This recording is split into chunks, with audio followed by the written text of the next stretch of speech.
Hello, my name is Deborah, and my trauma background began in childhood.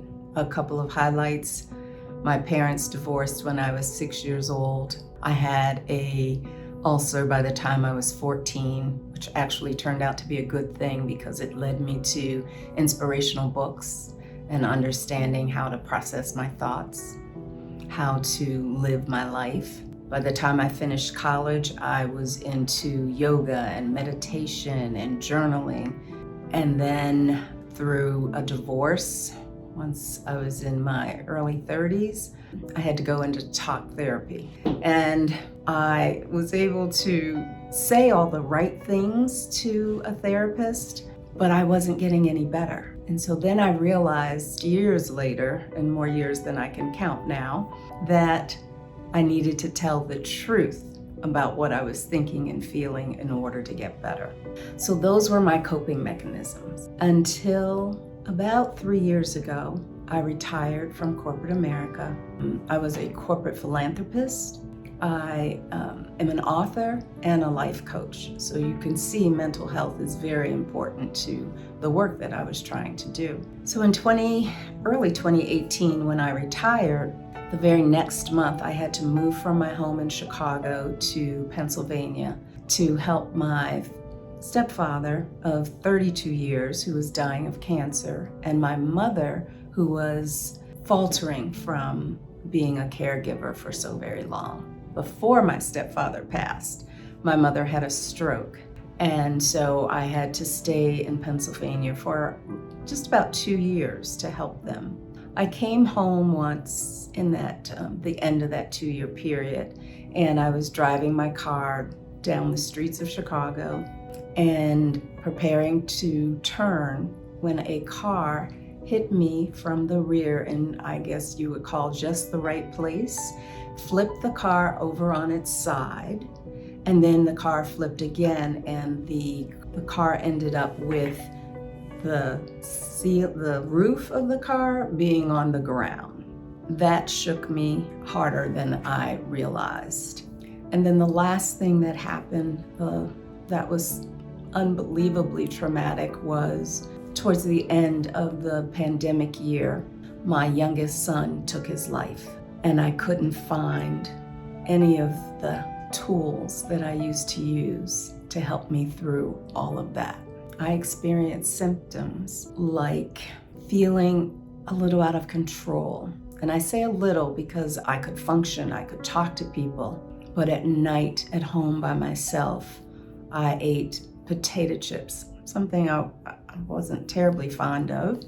And I ate potato chips with Prosecco, 2 glasses a night. I wasn't a drinker. I had a reaction in my stomach to anything that was upsetting to me, and it felt like an acid tsunami was just hitting all the walls of my stomach. I'd start to cry, not from the acid, but just because life was so hard and so difficult. I lost my ability to sleep. I would wake up with these horrifically dark dreams, and I'd be sitting straight up in bed when I had started flat like most people, and I didn't even know how it happened. When the car flipped over, a fear set in. Every time I got in my car, I had to brace myself. I had to pray. I had to cry before I could pull out onto the street.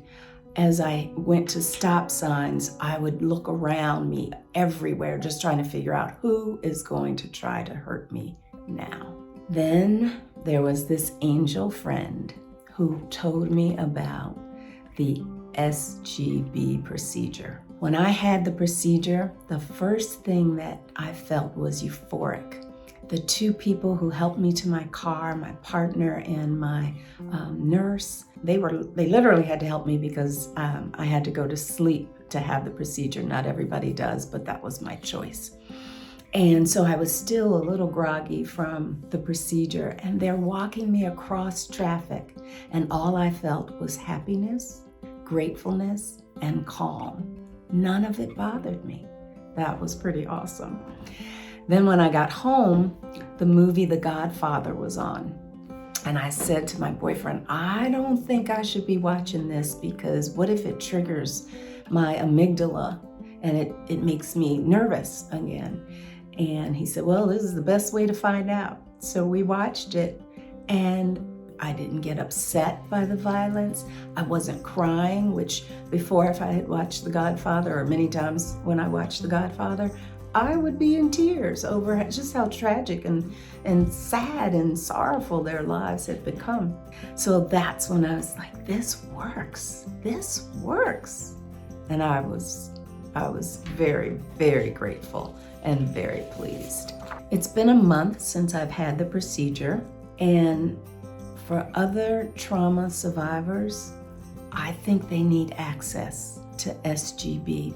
As a corporate philanthropist and as a person who tries to help people live their best lives, what I know for sure is if you are emotionally healthy and I'm emotionally healthy, that presents us with a better world. A world where we can help people, a world where we can all grow. And the better we are, the better this world becomes. And that's why I think it's so important that we help to get this procedure into people's lives, into people's homes, into schools, into prisons. Let us help ease the trauma so that people can think clearly. That's one of the benefits I've had from this procedure. I can think clearly again. I'm not driven by fear anymore. I'm back to what can we do to help each other. I want to give a special thanks to Dr. Lippo and his staff in Chicago. They made me feel safe and seen and heard. So I thank them for that. And I want to end with, if you are struggling from your inability to move forward in life, you don't have to live like that. Contact Stella and get the help that you need and that you deserve. Thank you and goodbye.